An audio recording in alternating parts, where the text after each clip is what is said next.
First impressions count, and yet I've never seen induction or onboarding done as well as it possibly can be. In equal parts, I think it should be welcoming, engaging, and informative. It should be a two-way street to allow you to learn as much from your new starter as they need to learn from you. And it also sets out your brand as learning and development. What is going to make that person come back to you again and again and again? I want to get a quick feel for why people are here and have come to see a talk about onboarding. So what I'd like you to do, I was going to get you to all line up in some sort of sliding scale, but there's not a lot of room to do that. So put your hands above your head, please. If you can drop some pencils. And then on a scale, sliding scale from here to my onboarding process at work doesn't need much work at all, to radical overhaul. I want you to indicate that to me now. Okay, if you're a contractor or don't have one, just your most memorable story. I need a photo of this to prove that you've all given me a rapturous round of applause. Thank you very much. Stolen from Nick Shackleton-Jones. Thank you very much. Most of my stories are at the radical overhaul side. In fact, not very long ago, I started at a business which I thought was my dream job. It's going to be loads of travel. It's going to be really interesting. I turned up at the office that I was supposed to be working in that day, and there was nobody there to meet me. Nobody was even expecting me. I sat down at a desk with a phone I didn't know how to use and tried to get in touch with a hiring manager. They weren't even in the country. I didn't get to speak to them for 4 days after I'd landed. Is anybody else sort of nodding along with that? Has anybody had a similar experience? Yeah? It's sad, isn't it? At a time that you think you're going to be welcomed with open arms for your experience and your knowledge, you can end up feeling dejected. It was at that moment that I decided that I wanted to make sure that this part of somebody's journey is the best it possibly can be. So, who are Avanti West Coast? Might not have heard of us, but there's a clue in who we used to be on your desks. So for 22 years, we were Virgin Trains. A lot of the content that you see, in fact, all of the content that you see in this presentation is branded as Virgin Trains. But if I can ask you not to post any photos of the Virgin Trains logo on social media, or I will be in for the high jump. I was really excited about working for Virgin Trains. I'd wanted to work for a Virgin brand business since I was 12 years old. They flew me to America to go to Disneyland. I was a little bit old for Disneyland at 12. I've just realised that as I've come to write this talk. But they gave me a pair of red and grey socks in a little goodie bag, like the degree socks you just got. I was pretty easily pleased in those days. My emotional bank account, which is graphically represented behind me, was brimming, really. I had great trust in this brand to deliver an amazing onboarding experience for me. I was telling everyone who I could possibly get in touch with that I was going to start working at a Virgin brand business, and they were pretty excited for me too. Day one came along. The recruitment process and the interview process was really good. There was a train in the back garden at the Talent Academy. I thought, what an amazing resource to have for a learning and development professional to be able to use that. Day one came along, and I didn't have a phone. Okay, I didn't have a laptop. Okay, how am I going to do any work? It's okay. I'm on a HQ onboarding session for day one. I'm going to be brought into the Virgin brand. It wasn't okay. 5 or 6 of our HQ representatives sat in a room. We watched 2 videos and spent the rest of the day going through policies. My phone took 2 weeks to arrive. My laptop took 4 weeks to arrive. And that's all before I got to the e-learning. It was built on a proprietary system that I could no longer edit. Photos were taken in 1997 using a camera from 1897. None of the links worked. I thought I was going to cry. In fact, I did have a little cry. I decided at that time that I would, the first thing that I wanted to do once I'd delivered the project I was there to do was to get this done. 4% of people in the UK leave a job after a disastrous first day. And I didn't want that to happen to Virgin Trains. So I sent my director an email. This is getting a bit meta here because this is a quote from me, so I'm going to read it as such. The business needs an onboarding experience that prepares new frontline recruits for their first few months. It has to help HQ staff to understand what happens on the front line and satisfies union requirements. Those union requirements were that anything sent to people before they joined, that it had to be short and it had to be optional. We want people to be excited about joining, and we need to reward that excitement. My excitement wasn't rewarded. We need people to be really sure that they wanted to join our business. We wanted to be upfront about the challenges that they're likely to face and how they should be expected to respond.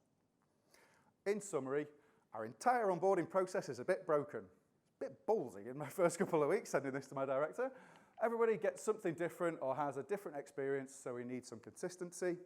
And there's no indication that we're matching the expectations of someone joining a Virgin brand business. Now, luckily enough, I worked in a business that said, you know what, Rich, you've got the budget, go do it. You know? Nobody else stopping you. So we did. And this is how we went about it.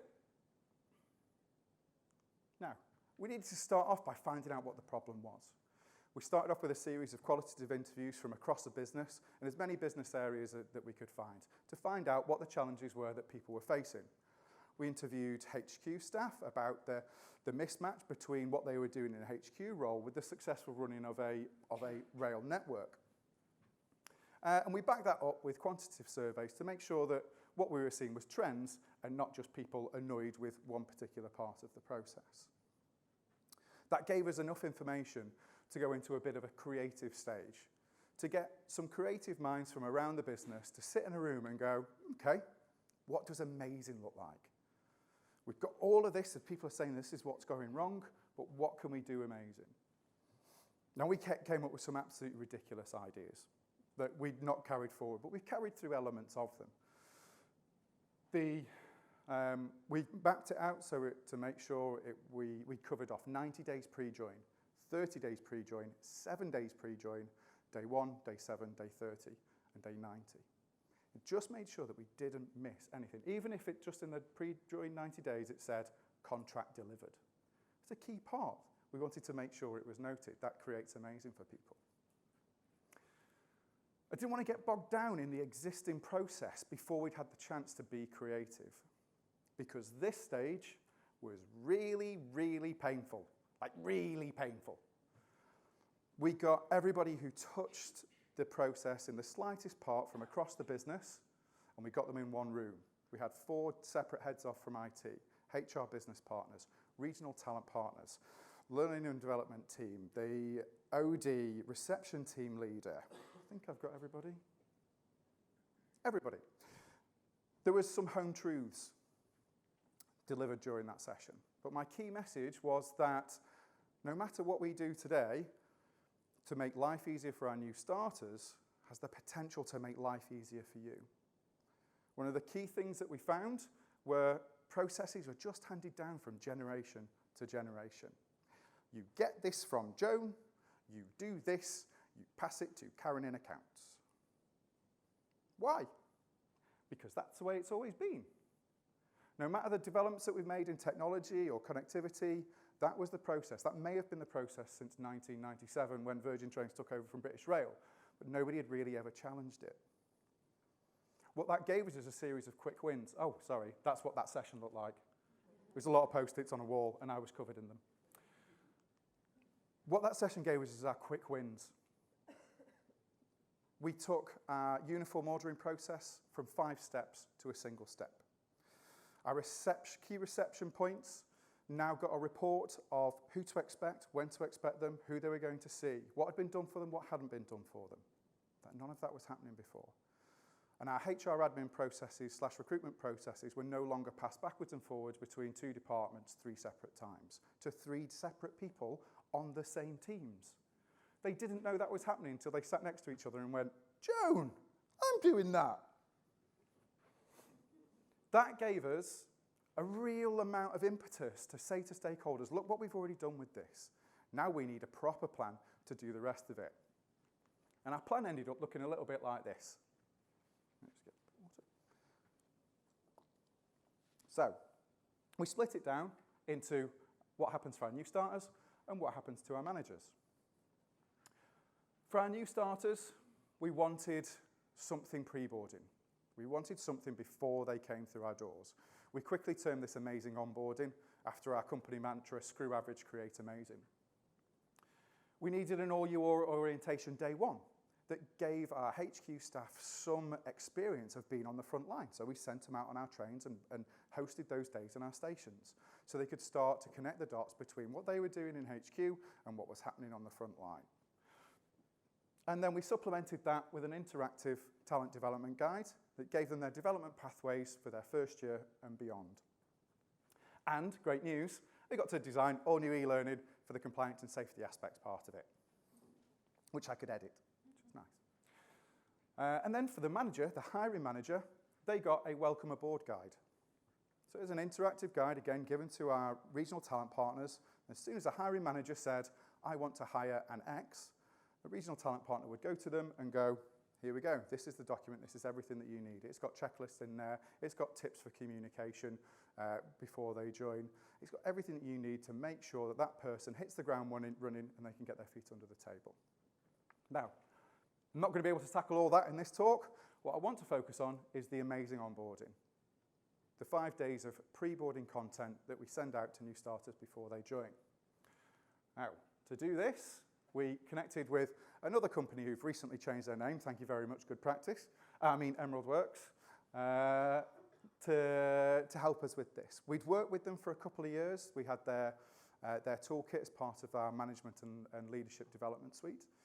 But we'd really wanted to work with them on something bespoke. So with the help of those guys, we looked at Kathy Moore's action mapping to make sure that whatever we designed was linked into the business goals that we'd discussed in the first couple of steps of our process. Now, we knew the activities that we were going to plan in these weren't going to get us all the way to those business goals, but they were going to start laying breadcrumbs to make life easier to people once they'd come through our door. We knew that the solution needed to drip feed those key messages to help people in whatever role that they were coming through to work in our department, in our company. Everybody was to get this, whether they're a new director of marketing or a new CSA in Stoke Station. We knew it needed to deliver its message quickly. It needed to deliver high impact in short bursts because of the union requirements that were given to us to say anything that you send before that person joins has to be short and it has to be optional. And we wanted to make sure that somebody's emotional bank account didn't have the same curve as the slide that mine had a couple of slides ago. We wanted to build and maintain that excitement of joining that Virgin brand business. So, we decided on 5 days of content for the 5 days immediately before somebody joins. Starting on the Monday, we would send it out via MailChimp to the email address that they've been conversing with us throughout their recruitment process. So they're expecting it. We supplemented that with what you see on your table. It's a cardboard 360 fold-out headset, which is useful for the second day of content, but it gives you a few key ideas of what to expect. MailChimp gave us the data on who was opening it, when they were opening it, how they were opening it, how many times they were opening it. And it actually made us aware that people didn't want to open stuff from their new job whilst they were doing their old job. I did an A/B test right at the start to go, okay, we'll send out some at 9:30 a.m., we'll send some out at 5:30 p.m. It was over 20% more effective at 5:30 p.m. than it was at 9:30 a.m. Without that data, I wouldn't have been able to make that choice, and it wouldn't have been as successful as it was. So what I want to show you is just a quick 3-minute video of the 5 items of content, with just a little description on each of what's going on. So I'll play that for you now.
So that's what we came up with. Now, it's all very well and good seeing it and seeing what it can do, but did it have any impact? So, yes, is the answer. I got some stats. 374 is the amount of new starters that we had whilst we were doing the pre-boarding. 2,827 is the amount of times that 360 video was viewed by those people. That's 7.5 times per person. They are revisiting that content again and again and again, which is one of what we wanted from this. We wanted it to be something that somebody wanted to do, not necessarily needed to do. Anybody how did they guess what the 58 is? Because it doesn't look very impressive there. Any guesses? No, that is the maximum amount of visits one bit of content got from one person. They went in 58 times. Now, that is by no means an outlier. We were regularly seeing 20 or 30 revisits from several people along the course of the year that we were doing it. What that is telling me is that I'm not only buying that person into our brand, I'm making brand advocates of their entire family.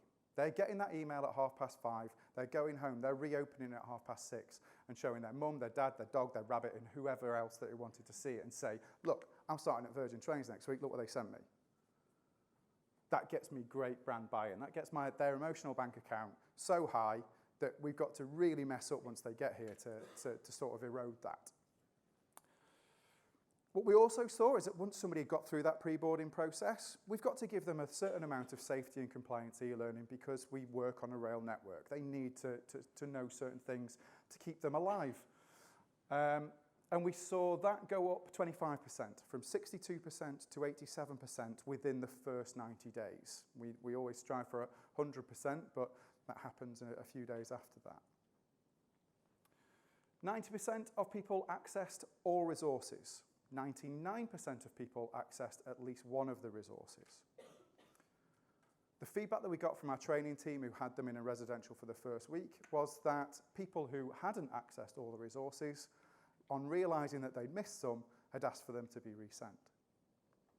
What we're also seeing is that their confidence in describing what the Virgin experience is, because of the questions that we'd asked them, was that much better had they had gone through the pre-boarding.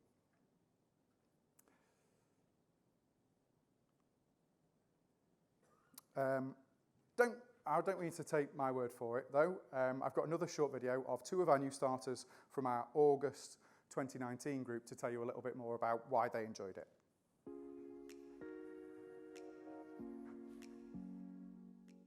Made me feel really excited because I've heard about Virgin Trains, but in the past when I've started other jobs, it's just a welcome to the team, you start on this day, whereas Virgin, it was giving you a bit of something to look forward to, and you kind of had a bit of an idea of what you're letting yourself into, and it wasn't so daunting when you first came on the first day because you'd seen the train, the 360, you met some of the colleagues and everybody looked really friendly.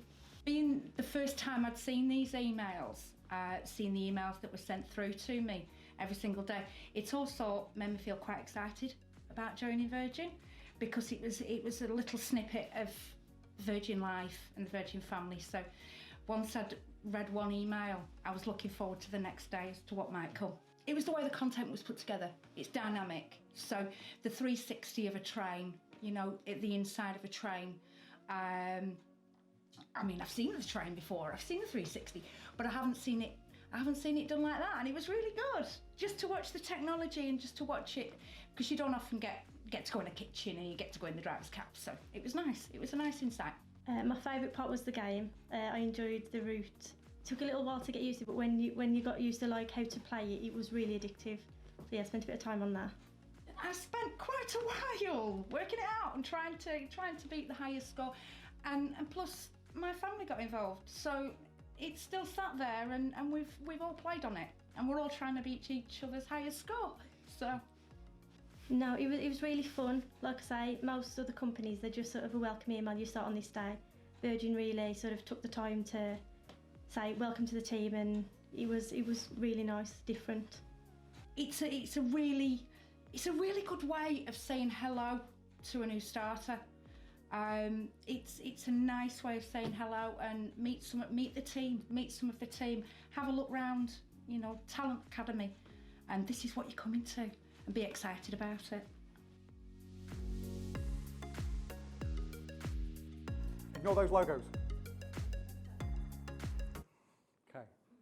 I just wanted to leave you with 4 pieces of advice if you're going to try and take anything like this on in the near future. Research is king, queen, and all the little princes and princesses roll into one. Doing those interviews right at the start told us exactly what our challenges were. We needed to back those up, and we needed to see what real life issues were happening with our people. If you haven't been on your induction since you started, live it as much as you possibly can. Get in on the sessions, try and live that new starter journey. It is conceivable that certain areas of your business are doing amazing things in the absence of something central. Our business intelligence team were doing such an amazing job, we blatantly stole loads from them. If you're using technology, make sure your use case is strong. The fact that it was bite-sized was put upon us upon the union requirements, but it worked because it was going out pre-boarding. We didn't want to take up too much of their time, and to make it optional if they do wanted to spend more time on it. The 360 worked because it was a peek behind the curtain. How many people in this room have seen the inside of a driver cab of a Pendolino? None. So that worked to allow people to see those little bits and pieces. The game worked because it showed which stations Virgin managed, because we only managed 16 on the West Coast, and it showed the different routes. So it was laying those breadcrumbs for people to pick up later on and embed that knowledge. Just doing odds and sods won't work. You can do an amazing piece of pre-boarding, but if you're not telling managers about it, or you don't have that content available on your content library to show existing staff, it's just going to hit a wall once they get their feet under the table. And you've heard the phrase, it takes a village to raise a child. Well, it also takes a village to build an orientation program. Without Emerald Works, without Junction 18, who built the game, without the animator who built the day one animation, without the 50-odd people that we got involved in interviews to back up what we were thinking, without my mate Tom, who knocked up a version of Spandau Ballet's True, an 8-bit version, in 20 minutes, none of this would have been possible. The skills in your businesses, like in marketing and internal comms, that you can enhance what you're doing. Don't be an island in L&D. And that's what I'd just like to leave you with.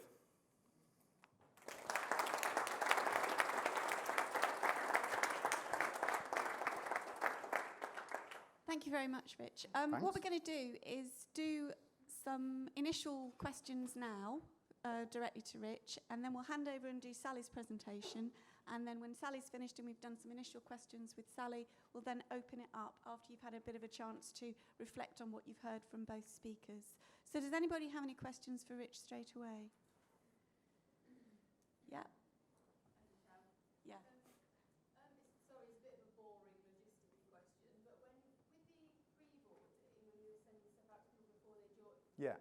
were you using your learning platform to do that and giving them early access to the learning platform, or was it through a website? Is it something that anybody could Google and I could just find it now if I wanted to, or did they have to have a password to get in? No, it was not password protected. It was all web-based, but it was hosted actually as part of the Emerald Works toolkit. It was available to everybody once you'd come through the door, but the web links we just sent out in the MailChimp emails. Yeah, gentleman at the back there. Did you measure the change in performance of these individuals? I mean, before you started pre-boarding and before and after, so in the first month or after joining, Mm-hmm. in terms of was there any shift in the way they engage and the way they perform? There's a shift in the way that they could describe what the job meant to them, what Virgin meant to them, which is going to have a knock-on effect to our customers. But that's purely just feedback that we're getting from hiring managers and so on and so forth. What we did measure is that actually in a time where we would be expecting to be losing more people because of the uncertainty around the rail franchise, is that actually more people were staying longer. Another couple there. You mentioned earlier about 4% of people leaving on day one. Yeah. Did you measure how many people didn't take up the role from being offered a role to actually starting to join? No, we didn't. That is something that we did want to measure. In fact, James was very persistent on trying to measure that, and it's not something that we ever captured, unfortunately. The show working is a huge drop-off. I bet you that's increased because of the work you've done. It's really impressive. Thank you. All right, just one more question there from the lady behind you. Thank you. Is there any face-to-face activity to organise with new joiners once they join the business? Yeah, so as soon as they join the business, day one is face-to-face for everybody. With hiring managers. So day one, week one, for if you're on the front line, is completely residential in our Talent Academy. It's all face-to-face. Your managers come in to meet you during that week, and a director of the business comes in to meet you during that week. For HQ staff, what would happen is day one, you have your day one orientation in a station or on board, rocking around the network. But then as part of the manager's guide, which I can show you, the welcome aboard guide, some of the things on their checklist to it were to go, you know what, book in day two catch up with your new starter and then have a proper plan going forward. So all of this was available through the resources. You would click on, you go, this is your week one plan, this is a blank template for you, fill it in, that should give you everything that you need. All right, so if we hold any further questions now until later on, we're going to give Rich a break.